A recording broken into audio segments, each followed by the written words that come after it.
सन 1875 में चलकड़ के एक निर्धन परिवार में एक शिशु का जन्म हुआ। बृहस्पतिवार को जन्म लेने के कारण इस बच्चे खा गया। किसे पता था कि एक दिन ये बालक जंगलों में रहने वाले समाज को उनके गौरव की याद दिलाने वाला बिरसा मुंडा बनेगा। बिरसा, बिरसा, कहाँ है रे तू? माँ, मैं इधर हूँ। तू फिर से अकेला जंगल में गया था? कहीं कोई बाघ भालू उठा ले जाता तो? माँ, तू फिक्र मत कर। ये जंगल मेरा दोस्त है। इसके सभी जानवर मेरे भाई। बिरसा पढ़ाई स्कूल में करवा दिया गया, लेकिन वहां पढ़ने के लिए उसको जबरन धर्म परिवर्तन करना पड़ा। बिरसा, यीशु के सिवाय कोई भगवान नहीं है। बिरसा, ईसाई धर्म का पालन करने से ही तुम्हारा उद्धार होगा, वरना बाकी वनवासियों की तरह जाहिल के जाहिल रह जाओगे।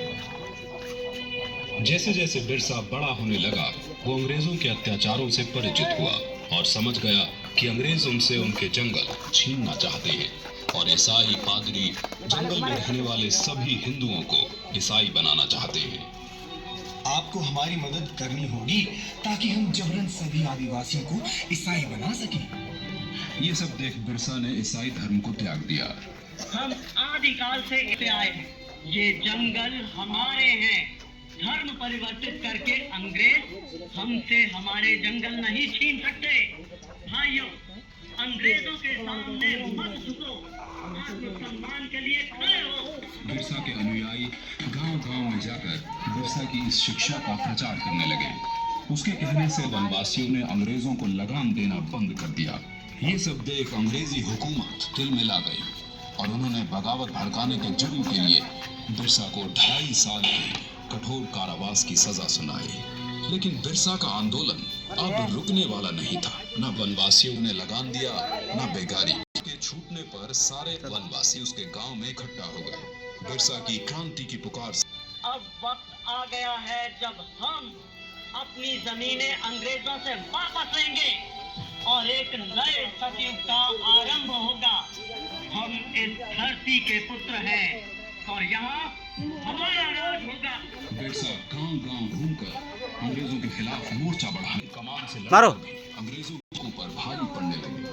वो जंगल से आते और अंग्रेजों को मारकर गायब हो जाते। जिस तरह बिरसा हम पर और हमारे ठिकानों पे हमला कर रहा है, ऐसे तो ईसाई धर्म का यहाँ अंत ही हो जाएगा।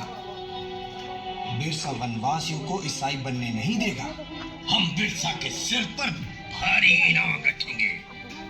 फिर देखते हैं वो भागकर कहाँ जाता है। हाँ, क्यों नहीं? किसी वनवासी ने बिरसा से गद्दारी नहीं की और अंग्रेजों को एक के बाद एक हमला करना पड़ा।